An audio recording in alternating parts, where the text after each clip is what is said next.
National 5 students, let's have a look at this extended response question together. So it says scientists use bacteria to act as host cells to produce enzymes commercially by the process of genetic engineering. We've got our source cell and we've got a bacterial cell. Part A says name the structure in the source cell from which the required gene is extracted during the first stage of this process. So hopefully remember that the required gene is extracted from the chromosome. Okay. Second stage, describe the stages of the process that would be used to produce genetically engineered bacteria after the required gene has been extracted from the source cell. So that would generally be step one, okay? But it's saying from after this point, what would happen.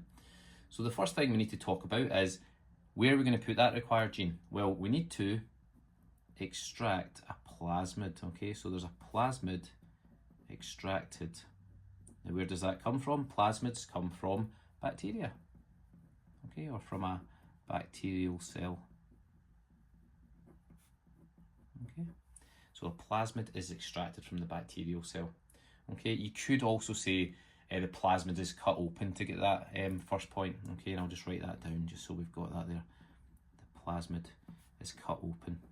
Okay, now when we either insert or cut open the plasmid, insert the genes or cut open the plasmid, we use enzymes, okay? So I'm just going to add that in. It's always good when you're doing a genetic engineering question to always say using enzymes somewhere because you get a mark for mentioning that, okay? Next one is that the gene will then be inserted into the plasmid, because the plasmid is now cut open and is ready to receive that gene, okay? And what they tend to do is they use the same enzyme for this, and we don't need to go into the specifics of why, but they use the same enzyme again. Then the plasmid is inserted, and notice how we say similar terms all the time when we're describing genetic engineering, so get used to them because it will really help you when you're answering these questions. And it's inserted into, now you want to say host bacterial cell. A common mistake from students is to say the plasmid is inserted back into the bacterial cell, i.e. the one that we originally had, but we need to make sure that we're clear it's the host bacterial cell and not the same as the original bacterial cell.